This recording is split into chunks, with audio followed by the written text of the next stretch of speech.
I'd like to take this opportunity to recognize a very special individual. It's not today, but not too awful far in the distant future. It's Mother's Day and a birthday. This individual definitely needs some recognition that she doesn't ever get. She's a daughter, a mother, a best friend, a confidant, a cheerleader, a chauffeur, a cook, a baker, a maid, a decorator, an artist, a nurse, a gardener, a seamstress, a laundress, and on and on and on. And most important of all, my wife. In over 30 years we've been together, she's always smiled and asked, "What can I do to help you?" instead of asking for help even when she desperately needed it. Always the first to offer, sometimes to demand to help, even if it's something physically challenging for her.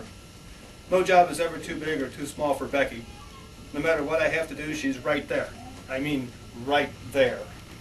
I thought she learned a lesson 31 years ago when we were first engaged in helping to wire my brother's new home. As usual, she was right there at my shoulder when I accidentally grounded a hot wire in the switch box. When I opened my eyes after the sparks flew, she was about 10 feet away. Maybe that's why she tried to break up with me about a week later. One day she said, "I'm going to take out a concrete sidewalk and put in a brick sidewalk." Okay. The next day she tilled the yard, hauled some 300 brick pavers home, load of sand. So we put in a curved sidewalk.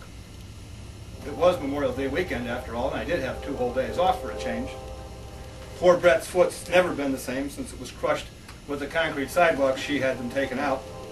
When the roof needed repaired, she was right there with me the whole time, except for the half hour that she had to take Adam to get new glasses, and I fell off the roof onto the concrete sidewalk. Is it just me, or is there a pattern developing here?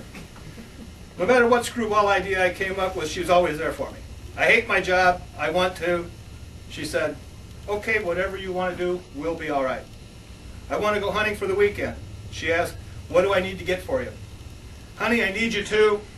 No matter what her plans were, she changed them. No matter how sick she felt, she always did whatever she needed. Many years ago, when her dad started getting pneumonia every winter, she forbid him to go shopping. She's the one that did the weekly grocery shopping for 2 households.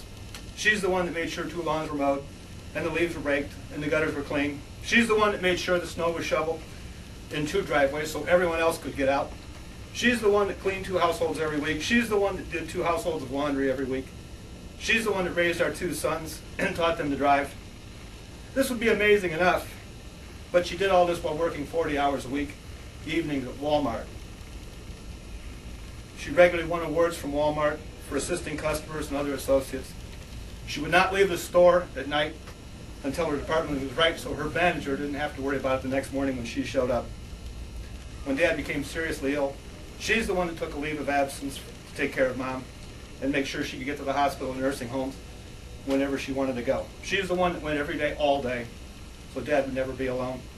She's the one that moved in so Mom would not be alone at night. She's the one that volunteered to sell our home and move so Dad could come home.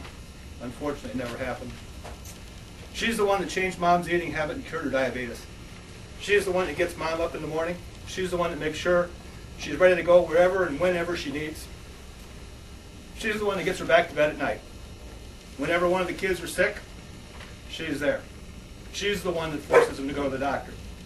For their own good, of course. Whenever one of the family pets need to go to the vet, she's the one that gets them there. She's the one that always has to make the decision when it's time to say goodbye.